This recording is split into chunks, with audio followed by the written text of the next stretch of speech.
Hey guys, welcome back to the channel. You want to write epic percussion. In this video I'm going to give you 7 tips to go from simple rhythms to huge, awesome, epic percussion. Let's dive in. Tip number 7, setting up your template. It sounds really obvious, but what we want to do is we want to reduce as much friction as possible in the writing process. And the first step to doing that is to choose your sounds early on. I presume you're going to be writing more than one epic percussion track, so you load up all of the epic percussion you can and want to within your session, and you group it. I group it into 4 different groups: high percussion, mid percussion, low percussion, and hits. You can have an extra one for cymbals as well. This way you can start to organize the sounds and then start to plan where they're going to sit in the space. This is really useful. Tip number 6. This is writing down, not on paper, but within your DAW, writing your first rhythmic idea. Now this rhythmic idea is going to be the staple of your cue.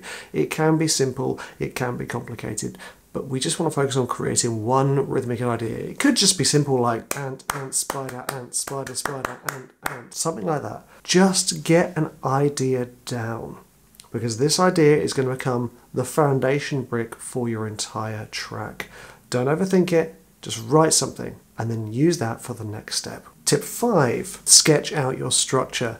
Now I'm a huge fan of sketching your structure early, taking your ideas and creating a sketch of the entire cue, because what that does is it reduces that little stress that will gradually build up, that stress of the blank page, the blank DAW, or the blank act, whatever it is. You're reducing the likelihood of getting writer's block, or this idea that you can't finish the track, because you have finished the track. Even if it's just a sketch, even if it's just sketching out the regions, saying act 1, 2, 3, 4, even if it's just looping rhythms, what you're doing is you're relieving that part of you that will get stressed about not finishing a track. It will go, oh, well, look, I can see there's the whole track. I've just got to fill in the numbers. And that is the idea, reducing friction again and just saying, okay, well, I'm just going to sketch out the idea like a pencil, just like bosh, bosh, bosh, done.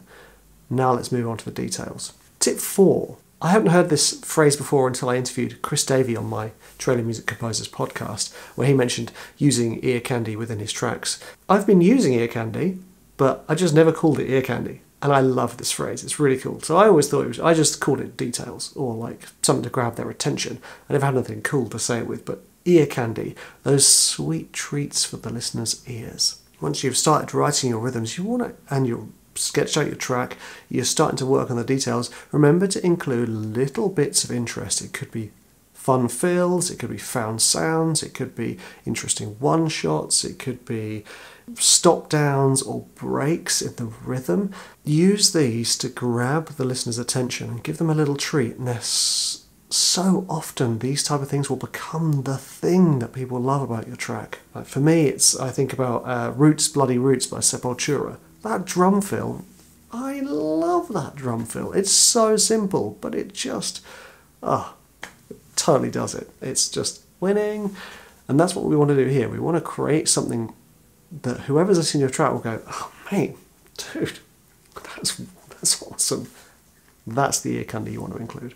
Tip 3, adding variations. When we're writing with rhythms or patterns, it's so very easy to loop them, which is fine when you're sketching, but you must remember to include variation. It could be a variation of the pattern itself, it could be a variation of the chord progression, it could be a variation of the rhythm, it could be a variation within the structure. But the idea is that you don't let the listener's ears switch off. If we hear a loop too much, our ears just go, yep, loop, done. But if our ears pick up on slight variations, then we're kind of captivated into it. We're brought back into the attention. It's like a bigger version of the ear candy, really, where you could say, for instance, you have the same rhythm patterns in Act 1 and Act 2, or the first part, 2 parts of your track, and then in the third act, the third part, you change the rhythm altogether, giving us a variation. It doesn't have to be completely different, but that variation will bring people back into the act, and it's really, really important, and it's really, really useful. Tip 2 is adding human elements. And I don't mean chopping a hand and chucking it in there. I mean making it feel like it is being played by somebody and recorded by somebody. Because that human element allows us to connect with the music more easily. And the other aspect of it is, which is really important, is that it not only allows us to connect to the track more easily, it also will give your track something unique. Now this could take the form of playing around with the velocities and the timing within your MIDI notes, or, and this is my personal favourite, it could take the form of re-recording one or more of your lines of rhythm. It doesn't have to be, you know, if some of us, myself included, have bad timing or unpracticed timing. What you want to do is take something that's simple that you can play, whether it's clapping it, whether it's tapping it on, you know, a surface, add that to the track because it will lift your track. No one else will have that recording except for your track, and that's really important, especially in this day and age of, in this day and age of everybody having the same samples and everybody having the same access to the same things.